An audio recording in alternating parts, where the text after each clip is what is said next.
La primera razón por la cual hay que empezar a invertir es por el tema de las pensiones. Las pensiones son bajas y aquí les quiero compartir algunos datos. Si sacamos una conclusión muy rápida, con esta tabla el 80% de la población no llega a fin de mes. Si el ingreso no sube a la misma proporción que los gastos, en algún momento no nos va a dar. Y eso como consecuencia...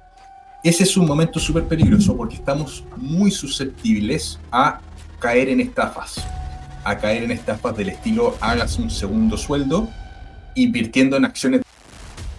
Hasta yo una vez me vi tentado y ya invirtiendo y con años en el cuerpo decía, está bueno esto, sí. O sea, imagínate el nivel de persuasión, el nivel del oro, ¿cierto?, que brilla ahí, es impresionante. Yo una vez me vi tentado y lo pensé, lo analicé y tuve que... Es impagable, de verdad, por muy cliché que suene, es impagable. Bienvenidos a un nuevo capítulo con un tema que es un poco preocupante. El tema de por qué es importante hacer inversiones. De hecho, la portada de este video es más bien apocalíptica. Y la razón de eso es porque los datos no son muy buenos. Los datos son complejos, son preocupantes a nivel social y eso es lo que vamos a ir viendo a lo largo de esta presentación, donde estoy con mi gran amigo nuevamente para conversar siempre sobre inversiones, dinero y esas cosas de lo que hablamos en este podcast, ¿vale? ¿Cómo está, gran amigo? Bien, bien. Igual preocupado por lo que vamos a ver. La verdad es que cuando vi los datos que vamos a presentar, me surgieron muchas dudas, muchas preguntas también, y la idea es tratar de resolver eso y mostrar un poco la realidad, este balde de agua fría que necesitamos para tomarle el peso a lo que es las finanzas personales y también la inversión. Vayamos al grano. La primera razón por la cual hay que empezar a invertir es por el tema de las pensiones. Las pensiones son bajas y aquí les quiero compartir algunos datos. Entonces, vamos a poner una pequeña presentación donde piensen lo que muestra esta tabla. Dice pensiones actuales. Esta información es pública, la saqué desde la página de la Superintendencia de Pensiones. Todas las personas lo pueden ver, va a estar acá en el link, en el primer link de comentarios, esta página junto con otras que vamos a revisar. Pero independiente de la forma de pago, ya sea retiro programado, renta temporal, renta vitalicia, que son más bien tecnicismos, cuando vemos los montos de dinero, en general las pensiones estamos viendo que son bajas, ¿vale? Esto obviamente es sabido, es requete contra sabido que las pensiones son bajas. Las razones por las cuales las pensiones son bajas no responden a la AFP.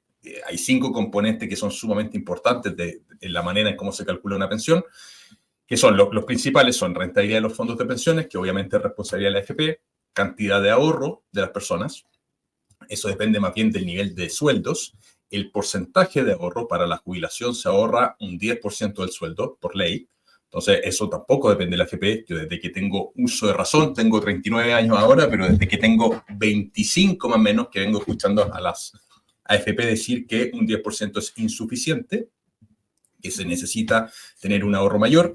Después está el tema de las lagunas previsionales, que tampoco es responsabilidad de la AFP, hasta donde yo sé.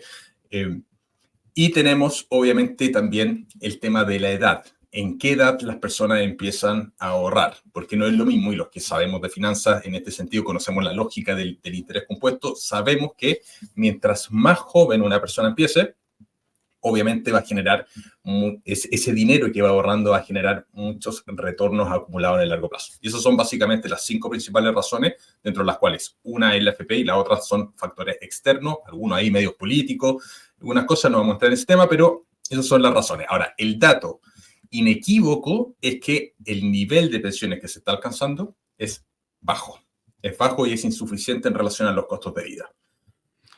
Exacto. Otra cosa que quiero aportar ahí, dentro de las razones que dijiste, hay otra importante que es, efectivamente nosotros conocemos el efecto del interés compuesto y sabemos que los primeros años son importantes, pero también es verdad que de repente muchas personas, no sé, se demoran un poco más en sacar su carrera o hoy día se está dando mucho este tema de años sabáticos, un poco viajar y todo lo demás, lo cual no digo que esté mal, cada uno ahí es libre de decidir. Y eso también afecta. Y por otro lado, al inicio de nuestra carrera profesional, los ingresos también son más bajos por naturaleza. Y por lo tanto, ese 10% es mucho más bajo. esto fue lo que le pasó a mi mamá, a mi suegra. Ellas ambas son profesoras, partieron una carrera ganando muy poquito y por lo tanto los primeros quizás 10, 15, 20 años, el aporte que hicieron a la pensión fue bastante bajo y por lo tanto eso se reflejó en el largo plazo, independiente de todos los otros eventos que ya comentaste. Y además hay otro factor que es el aporte voluntario, porque este es el pilar obligatorio, por así decirlo, pero también hay una alternativa, una opción que es voluntaria, como puede ser una APB. Sin embargo, muchos, obviamente, de las personas no lo hacen porque preferimos gastarnos el dinero en otras cosas y también eso está bajo nuestro control. Entonces, hay varios factores que dependen mucho de nosotros y que lamentablemente, dado que no hay una conciencia, no le tomamos el peso y llegamos con estas pensiones que no alcanzan. Exactamente. Además hay otro componente que es más bien técnico, que tiene que ver precisamente con la matemática del interés compuesto, que es que la mayor rentabilidad obviamente va a estar en los fondos que son más riesgosos, la mayor rentabilidad media anual. ¿Y cuál es el punto? Es que a la medida que las personas van avanzando en su edad, naturalmente van transitando por cambios en la edad que van teniendo y en el perfil de riesgo, van transitando de fondos que son más rentables y más riesgosos. En finanzas el riesgo es volatilidad, a fondos que son menos rentables. Entonces, al final del periodo, por ejemplo, un hombre de 60 años, mujer de 55 años, que esté en el fondo E, por ejemplo, que va a ser 95% aproximadamente renta fija versus 5% renta variable, naturalmente la rentabilidad que vas a tener sobre el colchón grande de dinero, esa rentabilidad porcentual se va a transformar en una magnitud de dinero más chiquitita. Entonces transformamos esos porcentajes cuando tenemos mayor dinero en menor, le vamos a aplicar una menor rentabilidad. Y eso tiene una lógica, obviamente, de que las personas, sería muy grave que estén en el fondo A, se vayan a jubilar justo un año en el cual el fondo cayó 20%. Porque la pensión al final del día se calcula en función del saldo final que acumulan. Entonces, hay una lógica y está muy bien que sea esa protección, pero ¿cuál es el problema de eso? El problema es que le asigna mucha importancia al dinero que estamos ahorrando al principio. Al principio de nuestra vida laboral, que es donde precisamente tenemos mayor tiempo y podemos estar en fondos más riesgosos y tener mayor rentabilidad media anual, ese dinero de ahí tiene más tiempo, pero tenemos un monto más chiquitito. Entonces hay una especie de curva que funciona ineficientemente en ese sentido. Entonces, es dato complicado. Y las tasas de reemplazo, que básicamente es la relación que hay entre los sueldos promedios de una persona antes de salir y entrar al mercado laboral, y jubilarse, son más o menos 70%. Eso es en el dato en las personas que estuvieron siempre sin lagunas, etc. Pero los datos, yo no sé el dato exacto de cuánto será, pero por ahí hay visto algunas tablas que oscilaban entre 45% promedio anual de tasa de reemplazo. No la desconozco igual el dato exacto. Sí, desconozco el exacto, pero oscilaba por ahí. Eso es promedio, el promedio país, que básicamente si una persona tenía un millón de pesos de salario promedio, se pensiona y baja a 450.000. Y las personas que hicieron todo con las cotizaciones que correspondían, etcétera, más o menos es un 70%, o sea, 700.000. Esos son los datos que se ha establecido. Correcto. Bueno, hay otro factor también que es un tema súper complejo y debatible que tiene que ver con la edad también, porque con el avance de la tecnología, la medicina y todo lo demás, también cada vez los seres humanos vivimos más y por lo tanto es cuestionable si todavía la edad de jubilación es apropiada o no. Yo entiendo y yo me identifico totalmente con que lata seguir trabajando después de los 60, 65 años. Pero claro, pensando en esto de que cada vez el horizonte de vida es más largo, podría ser ahí cuestionable. Pero, o sea, son muchos factores y obviamente aquí también hay un factor político en el cual no vamos a entrar, pero que también es importante. Así que esa es una de las principales razones para invertir y yo personalmente lo he contado muchas veces. Esta es la razón específica por la cual yo junto a mi esposa empezamos a invertir. Por las jubilaciones, lo vimos con mi mamá, con mi suegra, que, no sé, pues terminando su carrera laboral después de 40, 45 años, no sé, 1,5 millones, 2 millones, pasar a ganar 200, 300 mil pesos mensuales, era horrible, o sea, había que hacerse cargo y todo lo demás. Y ahí fue cuando empezó esta motivación por buscar, ok, si seguimos el modelo tradicional de ahorrar este 10%, darle tiempo en los distintos multifondos y todo lo demás, vamos a llegar a esta realidad que mostramos en la tabla y pensando en el estilo de vida que nos gustaría tener, claramente no nos da. Entonces, urge invertir y complementar esa pensión con algún otro tipo de inversión, ya sea pasiva, activa, ahí depende cada uno. Ojalá que sea pasiva para poder descansar. Exactamente. Y fíjate que respecto a las tasas de reemplazo, un punto que me quedó en el tintero, uno de los segmentos de personas que mayor problema van a tener son las rentas altas. Las rentas altas van a tener un problema bien grande porque hay un máximo. De esto volvamos a la presentación.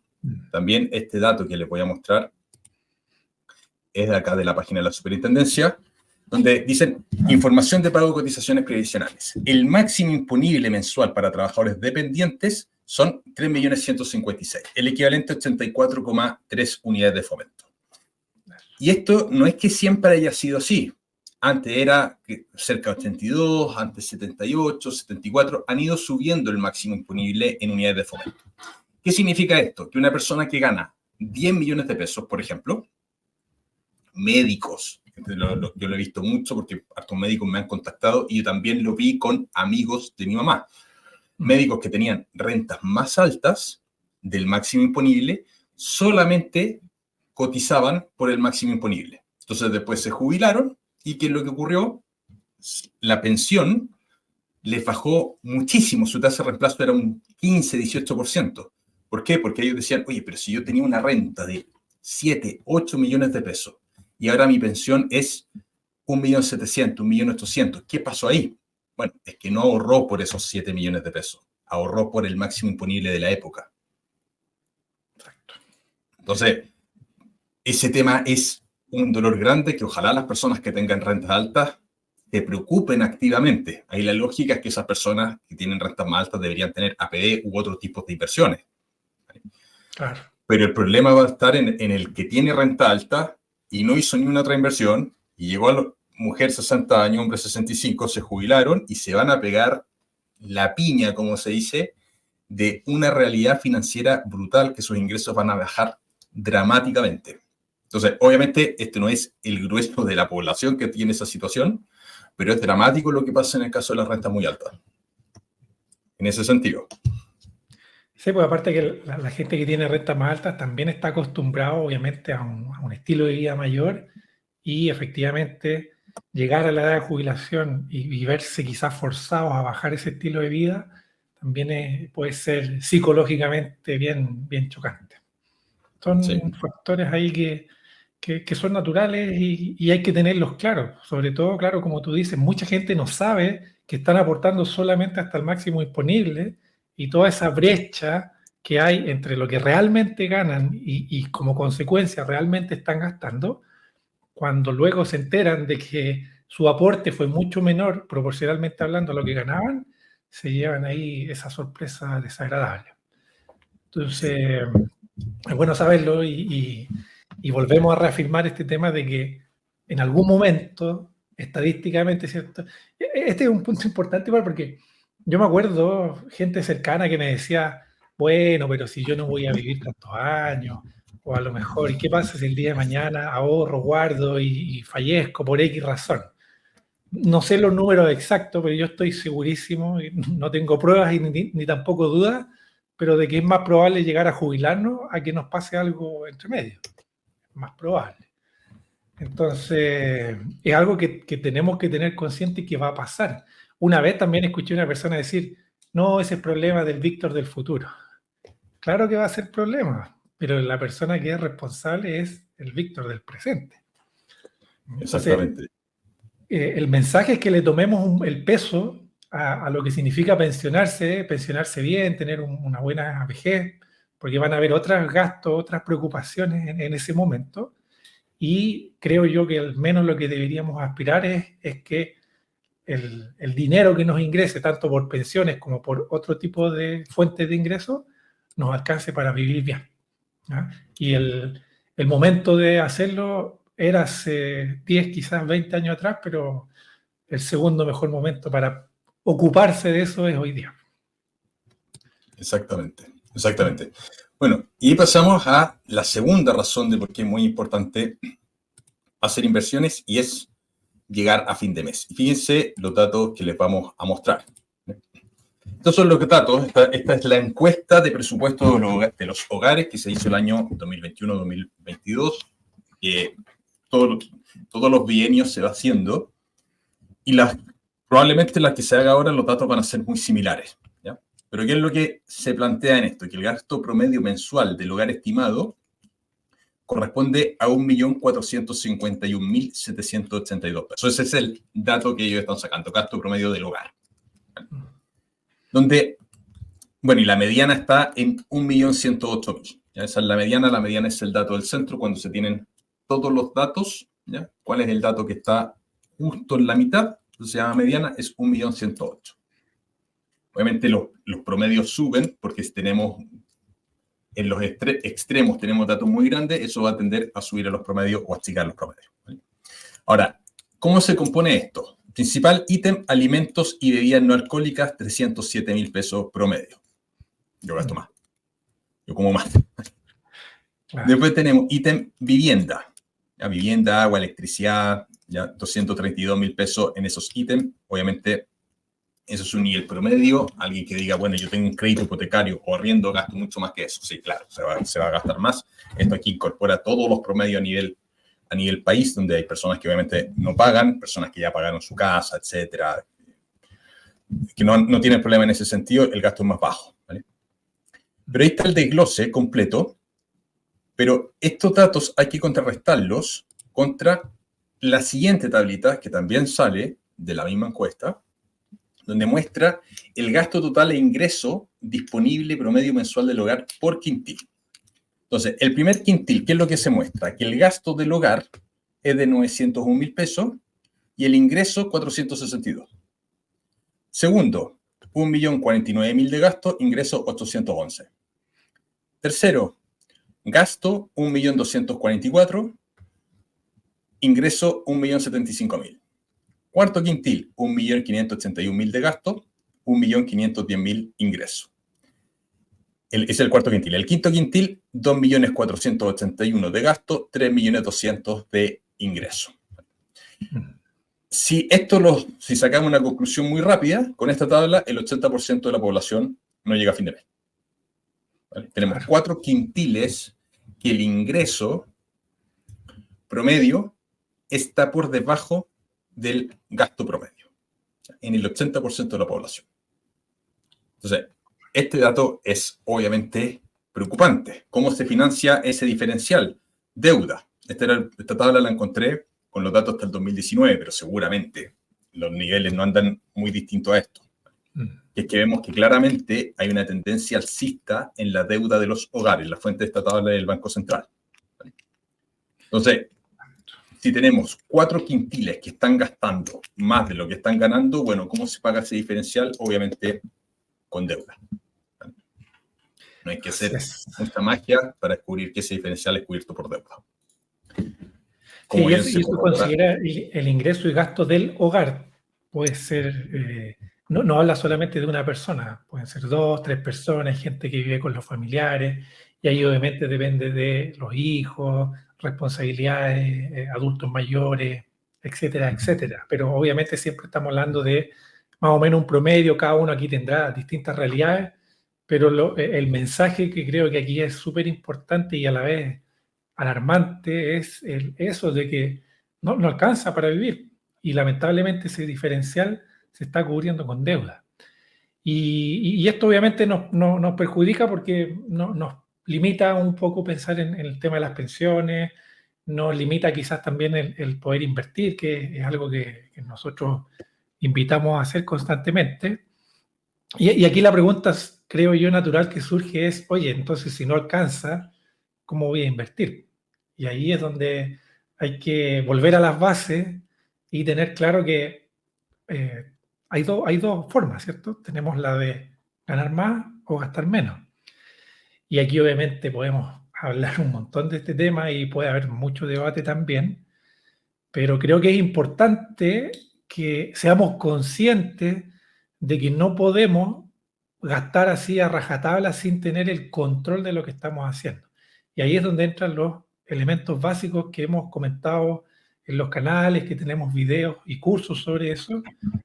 Pues una de ellas es algo tan básico como llevar un registro de gastos, ¿cierto? Tener claro dónde se nos está yendo el dinero y luego hacer un presupuesto, tener esta mirada hacia el futuro, de los futuros gastos que vamos a tener y poder adelantarnos a eso.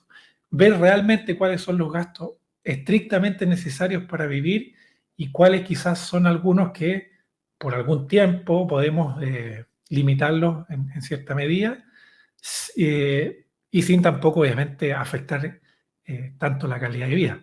Por último, lograr ese equilibrio de que nos alcance para no tener que endeudarnos y no arrastrar esa deuda hasta los últimos días. No es fácil. Por si acaso, en ambos canales, hay cursos gratuitos, 100% gratuitos sobre estos temas, sobre presupuesto, etcétera, ¿vale? Para que le echen una mirada después, ¿vale? Pero el presupuesto es fundamental. O sea, y ahí podemos entrar en la discusión de, bueno, ganar más, pero ahí viene el gran problema de la ley de Parkinson. Mientras más ganamos, más gastamos. Claro. Entonces, pasa un fenómeno que es que yo lo he visto, lo vi en mí y lo he visto en muchas otras personas. Es que en la medida en que estamos conscientes de la importancia de hacer inversiones, como que solito se nos va ordenando el tema del presupuesto porque sabemos que tenemos que invertir. Sabemos que tenemos que gastar menos o ganar más y ese extra que estamos ganando, una parte va a destinarse a inversión.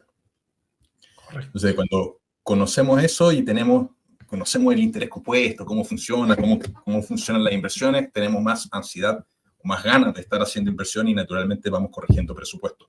Pero efectivamente, deberíamos siempre tener un presupuesto, una noción de cuánto dinero estamos gastando, para ver si hay partidas que podemos rebajar o tenemos necesariamente que aumentar ingresos y ahí evitar la trampa de la ley de Parkinson.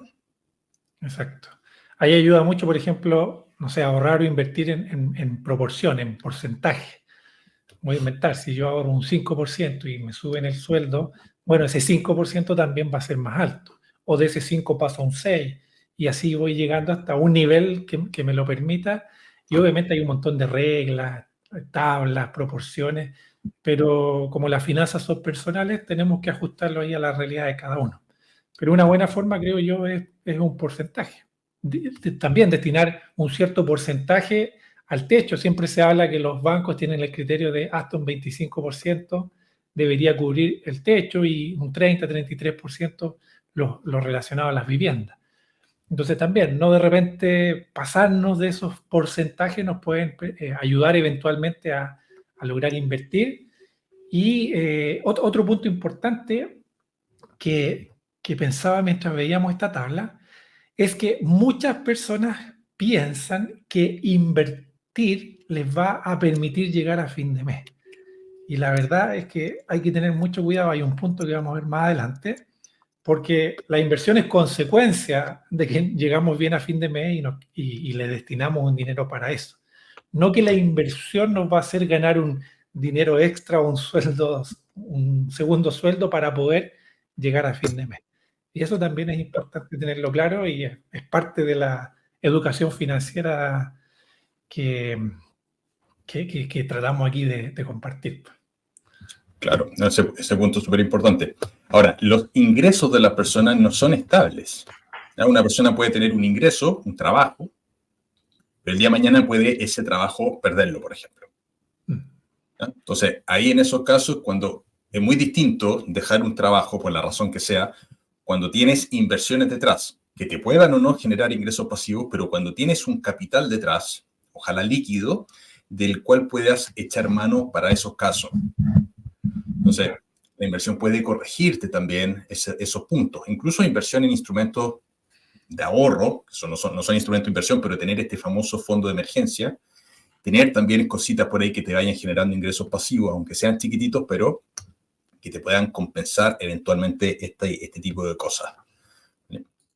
Antes de continuar con este video, te cuento que estamos a pocos días de abrir las inscripciones al curso de Dividendos Chile en su versión del segundo semestre del año 2024. Te voy a dejar el link aquí abajo, golife.cl/curso Dividendos Chile, donde podrás encontrar información preliminar de este curso. Encontrarás algunos testimonios para quien puede estar enfocado este curso, algunas de las razones por las cuales te debería interesar y también la fecha oficial del lanzamiento, el cual será el jueves 4 de julio. Durante esa presentación conoceremos en detalle todo lo que contiene el curso, para quién es, para quién no es, resolveremos dudas y además te contaremos sobre los bonos que tendrás disponibles, así como grupo de Telegram, plataforma, transparencia y un curso adicional que tenemos para ofrecerte, además de algunas plantillas y material afín. En este lugar, regístrate con tu nombre y tu correo porque ahí te haremos llegar el enlace para asistir a la presentación de este lanzamiento, donde podrás hacer todas las preguntas que necesites y ese día se abrirá el carrito de pago. Este es un curso que llevamos haciendo hace varios años junto a Álvaro, Víctor y bueno, si te inscribes aquí podrás asistir al lanzamiento oficial que recordemos que será el jueves 4 de julio del año 2024. Así que si quieres enterarte de todas las novedades, asiste sin ningún compromiso. Ese día se abrirán las inscripciones. Así que te esperamos allá y continuamos con el video. Tercer factor, muy importante, protección inflacionaria. Vamos a los datos. ¿Vale? Eso. Vamos a los datos, vamos a mostrarlo aquí.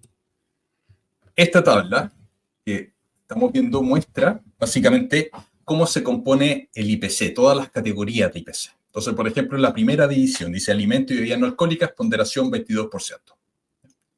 Del IPC, el 22% está ahí. El otro ítem que es altos, vivienda y servicios básicos, 16,7%. Transporte, 13%. Esos son los tres ítems que están encima del 10%. Y si lo llevamos a pirámide de Maslow, por decirlo de alguna manera, son ítems que están en la base, ¿ya? Son cosas que son transversales. Aquí no estamos hablando de lujo y cosas por el estilo. Fíjense, salud, 8%, y otros de los que es el más importante, debajo de 10%. Entonces, son ítems que son transversales a toda la población, que ponderan mucho en el IPC, y cuando tenemos precios que son sostenidamente alcistas en esto, se va a generar obviamente una mayor inflación. Y esto obviamente afecta más a los segmentos más bajos y medianos de términos de ingresos. O sea, como se dice siempre, la inflación afecta a los que tienen menores ingresos, afecta más. ¿Por qué? Porque hay una proporción mayor del ingreso de las personas que tienen bajos ingresos que se destina precisamente a alimentos, a vivienda, etcétera, a los servicios más básicos. Claro. Correcto. Bueno, yo creo que ya todos los que siguen estos canales tienen muy claro qué es la inflación, ¿cierto? Esta alza sostenida de los bienes de servicio, de consumo, y que es algo saludable, de hecho, algo natural, pero que en el tiempo hace que todas las cosas cuesten un poco más. Entonces, eso va muy bien de la mano, primero con lo que vimos en relación a que no alcanza para fin de mes, o sea, si el ingreso no sube a la misma proporción que los gastos, en algún momento no nos va a dar. Y eso como consecuencia no permite que nos preocupemos para nuestra jubilación y lo peor todavía es que una vez llegado a la jubilación, esos precios de bienes y servicios siguen subiendo también. Entonces, siempre se habla de que tenemos que invertir el dinero con el fin al menos de vencer a la inflación, porque claro, si tenemos instrumentos de bajo riesgo, de renta fija, como puede ser un depósito a plazo, un fondo mutuo money market, lo que estamos haciendo básicamente es ir acompañando esta inflación y conservando ese dinero, pero no estamos superando a la inflación y ahí también es importante entender que la inversión nos permite eso, o sea, superar esta inflación. Por decir algo, si logro ganar un 8 y la inflación está en un 3, ese 3 se come parte de ese 8, pero igual gané un 5. ¿Ya? La diferencia entre rentabilidad nominal y rentabilidad real. Entonces, la inversión también nos permite ir por delante de la inflación y que, como consecuencia, cuando nos jubilemos o cuando podamos vivir de esta renta, nos alcance, uno, para comprar los bienes y servicios que hoy día tenemos y además poder sostenerlos en el tiempo, cosa que esta alza no nos vaya a ir mermando nuestra ganancia. Entonces, la inversión es muy importante porque las cosas suben de precio y necesitamos mantener esa capacidad adquisitiva en el tiempo. Sí. La próxima semana vamos a subir un capítulo sobre distintos tipos de inversiones que se pueden realizar en Chile, un poco porque estamos hablando de la palabra inversión y es, bueno, ¿en qué invierto? Vamos a subir un capítulo de eso y estos canales están enfocados principalmente al tema de inversión. Pero el tema de la inflación es tremendo, es una de las razones importantes por las cuales las personas tienen que realizar inversiones. Es súper importante ir ganando poder adquisitivo, porque 1.000 pesos hoy día no compran los mismos kilos de pan que compraban hace 3 años atrás. Claro. O Entonces, el techo muchas veces, si tenemos un crédito hipotecario, está en UF y por lo tanto va bien acompañado ya con la inflación. Los arriendos también pueden ir subiendo por el mismo efecto. Hay reajustes por IPC cada 6 meses, cada un año. Y eso es como, creo yo que es como lo más directo que vemos, pero bueno, el ejemplo clásico del centella, ¿cierto? Cuando antes costaba 100 pesos y hoy día ni por error. Entonces, vemos, sentimos cómo las cosas van subiendo de precio. sí, sí. Entonces, esta es otra razón, tercera razón súper importante para ir haciendo inversiones de a poquitito, ¿vale? Protegernos de la inflación. Otro tema muy importante, el cuarto tema, es evitar estafas, ¿vale? Cuando empezamos en esto de la educación financiera y aprender sobre estos temas, porque por ahí pasamos a ver cosas en redes sociales y nos llama la atención el aprender a invertir, ese es un momento súper peligroso porque estamos muy susceptibles a caer en estafas, del estilo hagas un segundo sueldo invirtiendo en acciones de Codelco. La persona que no tiene ni una noción de inversión, que no le interesa todavía invertir, que tiene otros problemas, probablemente no va a caer ahí, probablemente, porque ni siquiera le va a aparecer en los buscadores o hacer publicidad dirigida, no va a aparecer absolutamente nada.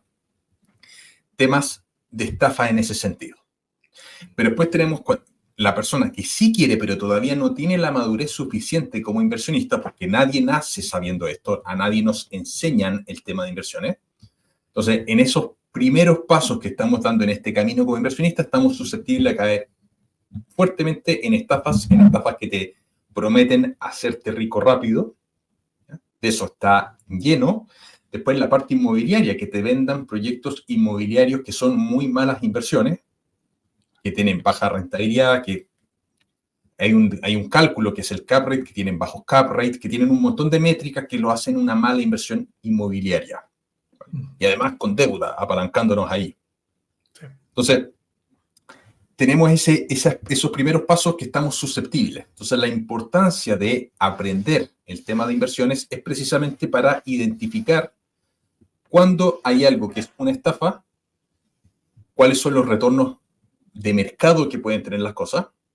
Porque como dice el dicho, cuando algo brilla mucho, no es oro. No sé si el dicho dice así, dije cualquier cosa, pero... No todo lo que brilla es oro. Eso mismo, eso mismo. Pero claro, tenemos que lograr identificar eso. Porque de repente también en temas de acciones, de bolsa, que estos canales están más enfocados en eso, aparecen una cantidad de repente de brokers que están en Islas Caimán y cosas por el estilo que son medias raras, y personas obviamente van y compran esas cosas porque quieren hacer inversiones, porque hay una promesa detrás, porque, oye, vamos a vivir en la playa ganando plata, durmiendo básicamente, tomando mojito, y estamos muy susceptibles y nos vamos a ser ricos rápido. ¿Ya? Y aparece la persona ahí en el auto deportivo o bajándose de un yate, etcétera, y decirte, mira, te voy a contar el secreto, bla, bla, bla. Sí.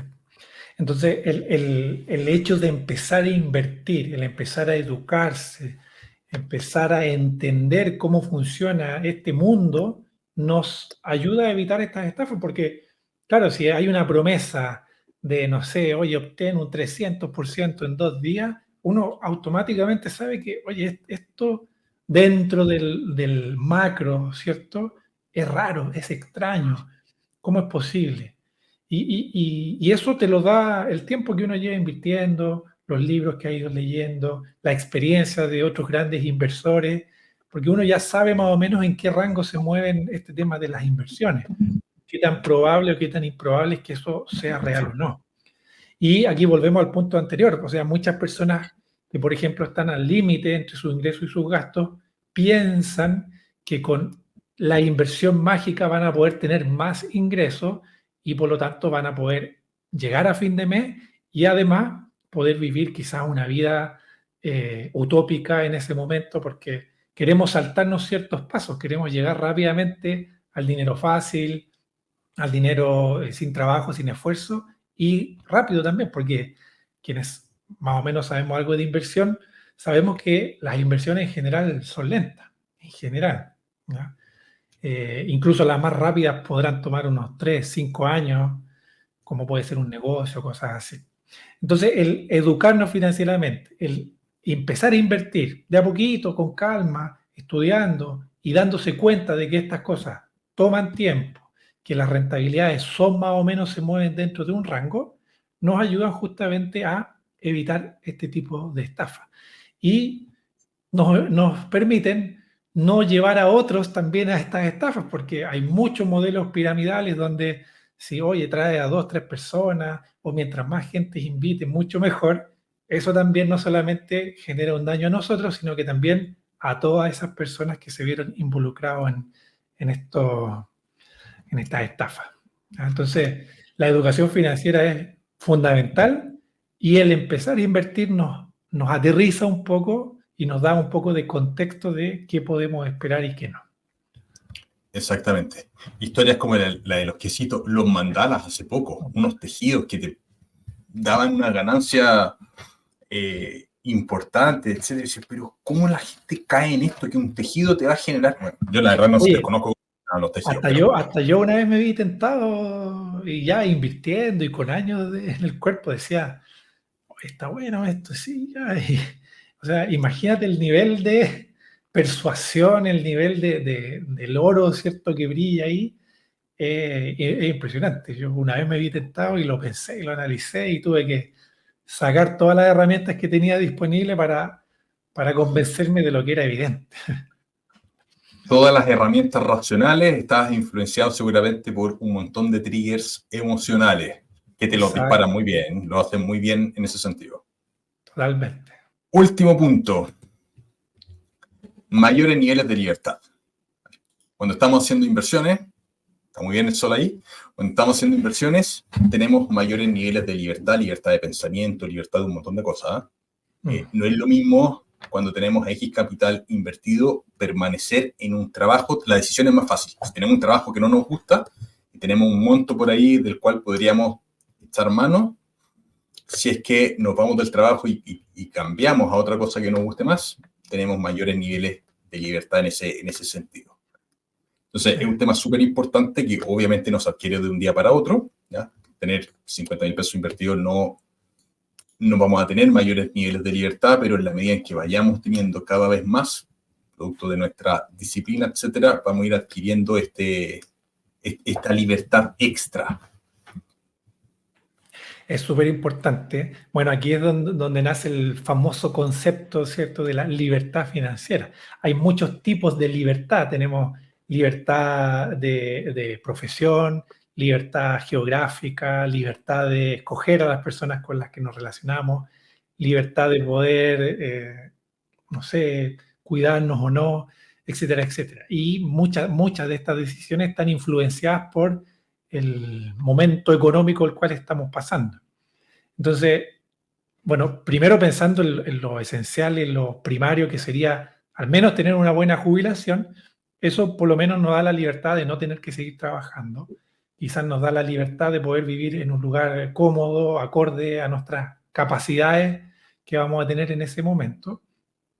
Y aquí vuelvo a recalcar el tema del largo plazo. O sea, tal como tú dijiste, quizás 50.000 pesos no me van a hacer la diferencia, pero si consistentemente estoy invirtiendo, quizás me voy especializando en alguna área, voy conociendo mejores opciones, voy dejando que este famoso interés compuesto, que todas las ganancias que recibo las vuelvo a reinvertir y sigo aportando constantemente estos montos, en algún momento va a ser un monto mucho más interesante y no necesariamente tiene que ser el 100% de mi gasto. O sea, el día de mañana, si mis inversiones me pueden dar un tercio, me sirven para cubrir el techo, o me permiten echarle mano ante una emergencia, o me permiten, qué sé yo, planificar de mejor manera la vida que estoy buscando, ya va a ser un apoyo. Y eso te da un grado de libertad. Entonces, no necesariamente todos vamos a tener esta libertad financiera, pero ya que nos cubra una parte es algo ganado. Y te da una tranquilidad mental increíble. Nosotros ahora, por ejemplo, estamos sorteando algunas turbulencias que tienen que ver con temas de vivienda, con temas laborales y todo lo demás, pero claro, siempre está ese comodín que uno no quiere tocar. Yo diría que hay que poner un cuadro ahí que dice con un vidrio, inversiones, ¿ya? Y no tocar salvo casos de emergencia, pero está disponible. Y eso es algo que te da un poco de tranquilidad, de paz mental para poder sortear mejor estas situaciones. Entonces, va mucho más allá del dinero, que obviamente el número es importante, pero esa tranquilidad que te brinda el tener inversiones y saber que están ahí eh, es impagable. De verdad, por muy cliché que suene, es impagable.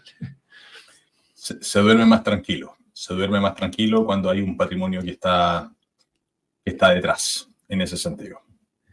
Para, también ese patrimonio detrás te puede generar dolores de cabeza, ¿vale? O sea, quienes tienen varios departamentos, por ejemplo, y están sin arrendarse, hay un dolor de cabeza ahí que puede existir. O sea, ese patrimonio que deberíamos tener mayores niveles de tranquilidad, a veces también nos genera estrés.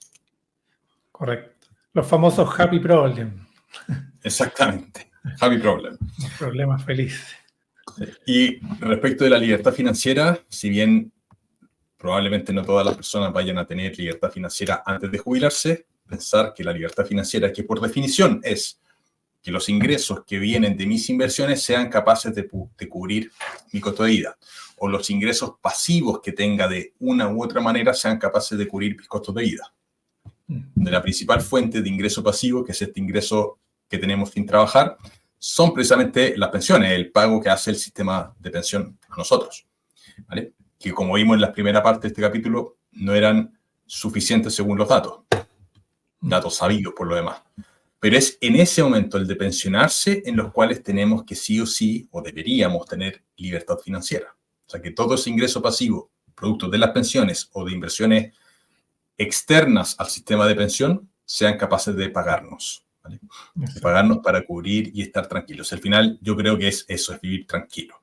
No ser el millonario que anda en un yate, si alguien lo puede, maravilloso, pero yo creo que la inmensa mayoría de las personas quiere tener una vida tranquila, una vejez tranquila y no estar pasando apuros, no tener que estar trabajando hasta los 75 años, no depender de los hijos quizá.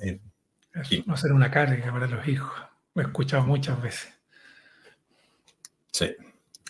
Estas son 5 razones. ¿Hay algún bonus? Hagamos un resumen. Las 5 razones que hemos comentado para invertir. Primero, para tener una mejor pensión, dado que por el sistema tradicional quizás no alcanza, es bueno hacer unas inversiones en paralelo que nos permitan generar este ingreso pasivo o medianamente activo para que complemente nuestro ingreso a la hora de jubilar.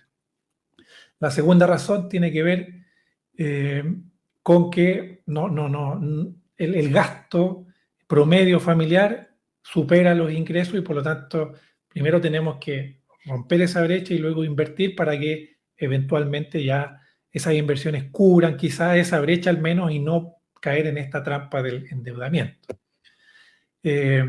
Otra razón para invertir es el aprender y el evitar estas estafas. aprender cuáles son los procesos naturales, que estas cosas toman tiempo, cuáles son las rentabilidades más o menos promedio que uno puede obtener y así evitar caer en estas trampas. Y finalmente, otra razón para invertir es tener mayor grado de libertad, más autonomía, poder decidir si quiero o no estar en cierto trabajo, decidir dónde quiero jubilarme, por ejemplo, no depender de otros, no ser una carga y finalmente, al menos a la edad de jubilación, tener esta independencia financiera, consecuencia de nuestras inversiones, tanto a nivel de pensión como de otro tipo de inversiones. No sé si se me quedó una por ahí. Si dijiste protección inflacionaria, creo que sí. Si no, Esa faltó. Y la quinta razón, protegerse contra la inflación. Todas las cosas suben en el tiempo. Yo quisiese agregar un bonus. Herencia. Podemos heredar, cuando hacemos inversiones, podemos heredar eso a nuestros hijos, cosa que para algunos van a decir, no quiero heredar, que se la arreglen por sí solos. Está bien, cada uno es válido de plantear lo que quiera en ese sentido, pero lo que es indiscutido es que hay una herencia cultural.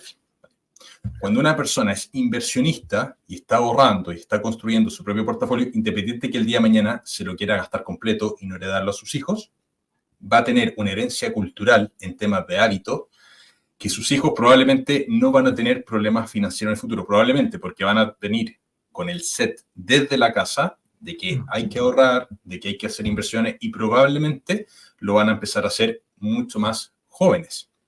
Cuando terminen su estudio y empiecen a trabajar sus hijos, seguramente van a también tener la noción de que es importante ahorrar y van a maximizar ellos sus propios beneficios. Entonces, hay un tema de herencia cultural adicional a la económica que es fundamental que vamos adquiriendo las personas que estamos haciendo inversiones. Es súper buen punto. Aparte que hay distintas formas también de entregar esa herencia.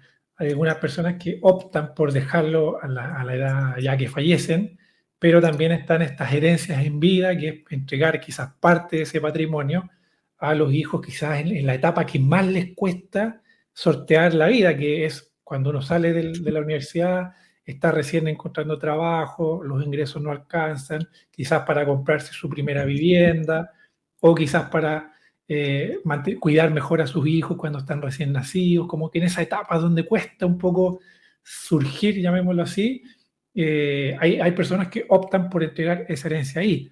Y bueno, para las personas que quizás han optado hoy día por no tener hijos, también tú puedes entregar esa herencia a la beneficencia, no sé, movimientos que vayan contigo, puede ser animales, medio ambiente, para alimentar a otras personas, o quizás para ayudar a tu propia familia.